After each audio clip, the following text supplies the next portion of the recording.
कर्मचारी सदस्य साथियों, ये चीज तो आप सबको पहले बताई दी गई कि मजदूर दिवस क्यों मनाया जाता है मेरे से पहले वक्ताओं ने। बात ये है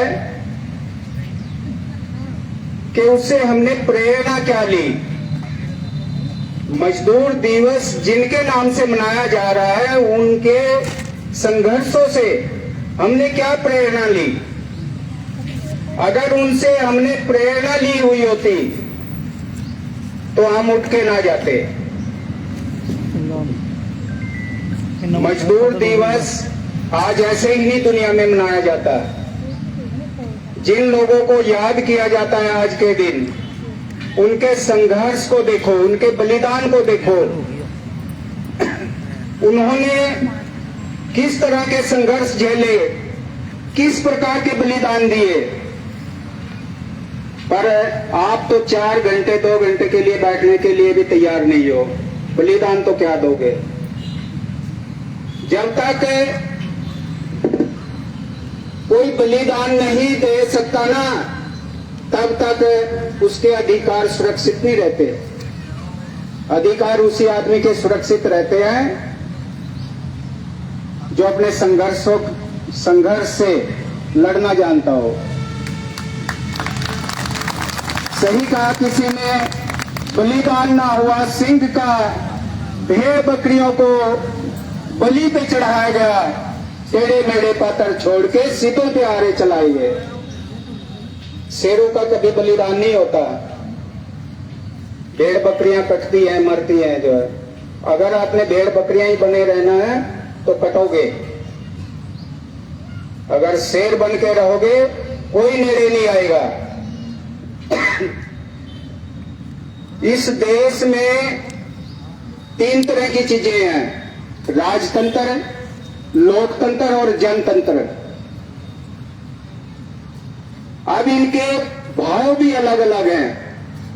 राजतंत्र दबाने का काम करता है, लोकतंत्र अधिकार देने का काम करता है, और जनतंत्र जो है अपने अधिकारों के जरिए उत्तम जीवन जीने का कार्य करता है। पर यहां उल्ट हो रहा है। राजतंत्र अभी गया नहीं इस देश से। आजाद होने के बाद राजतंत्र चले जाना चाहिए था, पर नहीं गया। लोकतंत्र संविधान के जरिए आया। संवैधानिक अधिकार भी आपको लिखती रूप में मिले, पर उनका फायदा कहां मिला? कहीं भी नहीं। जब फायदा ही नहीं मिला उस लोकतंत्र का, आजादी का, तो फिर आप क्या करोगे? जिसका जनतंत्र मजबूत होगा, कमजोरों को कभी न्याय नहीं मिल सकता जब तक वो अपनी शक्ति का निर्माण नहीं कर पाएंगे। जब वो अपनी शक्ति का, जनशक्ति का निर्माण करेंगे, कमजोर लोग तभी न्याय पा सकते हैं।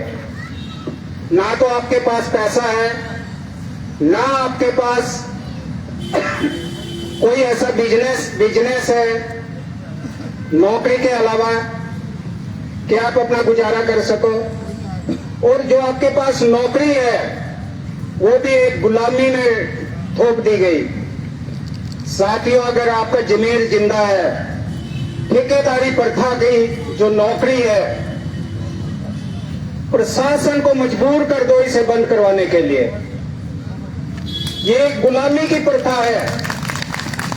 सोचिए, जो लोग ठेकेदार के माध्यम से आप लोगों को रख रहे हैं, वो आपको नौकरी नहीं दे रहे, वो आपको बेच रहे हैं और खरीद रहे हैं। एक ने बेचा, दूसरे ने खरीदा, वो भी लिखती रूप में।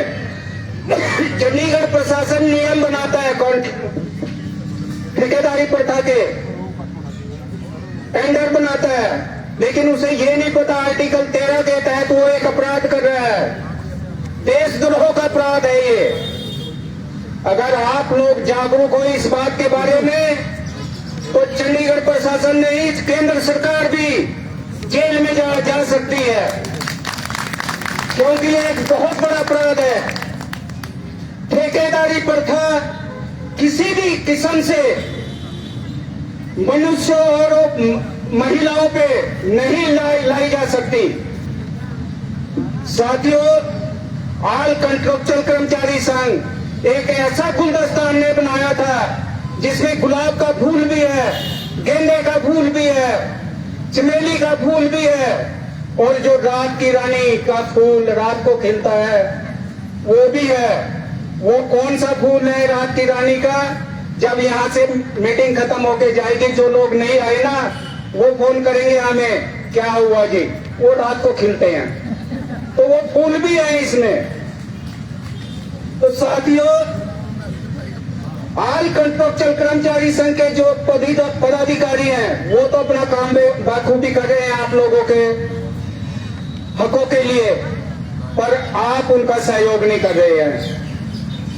देखिए, जब तक आप सहयोग नहीं करोगे और खासकर आप अपनी मांगों के लिए खुद जागरूक नहीं होगे, हम कुछ नहीं कर पाएंगे।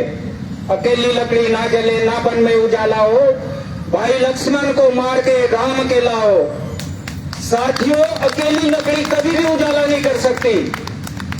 तो इसी तरह जब एक एक करके आप 11 बनोगे और 11 से 1100 बनोगे, तभी आपका काम होगा।